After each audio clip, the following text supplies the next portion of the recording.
Alright, first video for quite some time. Hello again YouTube. I'm in Iceland at the moment, in Reykjavik, and I'm on the seafront by the coast, and this is what I should be able to see on a clear day. Unfortunately, it's not a clear day. It's just gone 11 o'clock in the morning, and this is about as light as it's going to get. The sun actually only rose, if you can call it that, roughly an hour ago. It starts to come up around about 10 o'clock, 10:15, and then it gets absolutely pitch dark again by around about 2:30 in the afternoon. It's really quite unusual. It's the opposite of what Finland was like when I was there in June last year. But no, it's a nice enough place. I've been swimming. I'm going to the Blue Lagoon tomorrow, I think. Hoping to get some video of that. In the meantime, I'll try and get some snippets of Reykjavik. Although it's not its most picturesque, it's still a pretty nice place. So enjoy the view out over the sea to Asia, I think they pronounce it, ESJA, and I'll get back to you later. Bye bye. And there we go, see right on the Icelandic coast.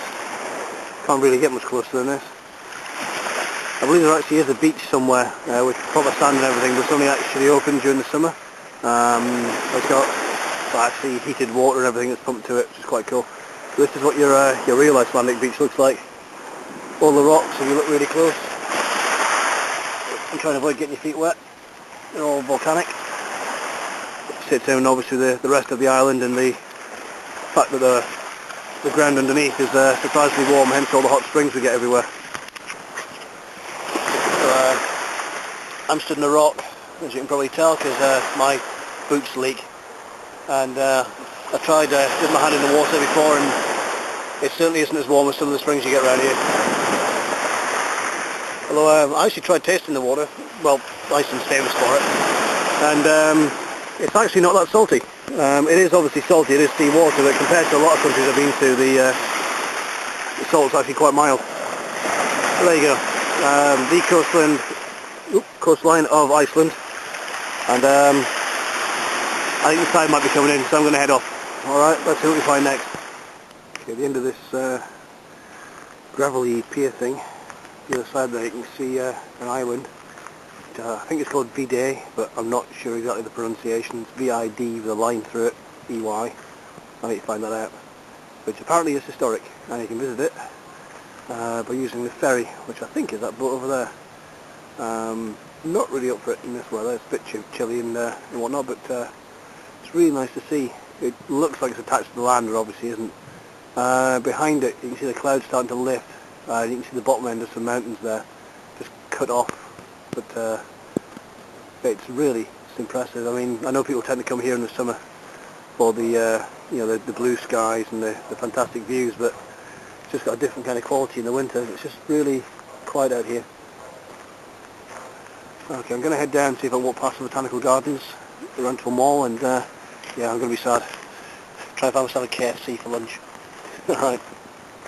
So you can probably just see all the steam coming up from there. A bit of a smell of whiffy eggs, but not as bad as it was in Rotorua.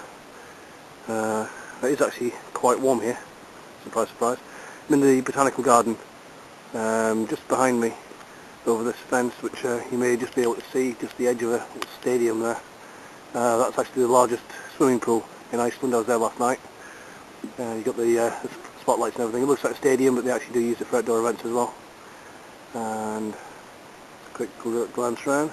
Not got much battery left, so I'll try and save it for some more pictures. But no, just an unusual thing to see. And they made sure you don't fall down it. How nice of them. Alright, the search for KFC continues. There you go, told you to find it. So some of the Colonel's special for lunch, and I've also found McDonald's and a Subway. But KFC for lunch, and then I think head for the graveyard and up to the Pearl, close to it, and fairly interesting. This is on Shuttle Vision, some on Zoom, so I'm going to grab myself some scan and I'll catch you later on. There we go. Told you to find it. I've got a nose for KFCs. Right, I'm just going to grab myself some lunch, and then I'm going to try and find the mall, and then the graveyard. I find it's quite interesting over there. So maybe a bit more video later.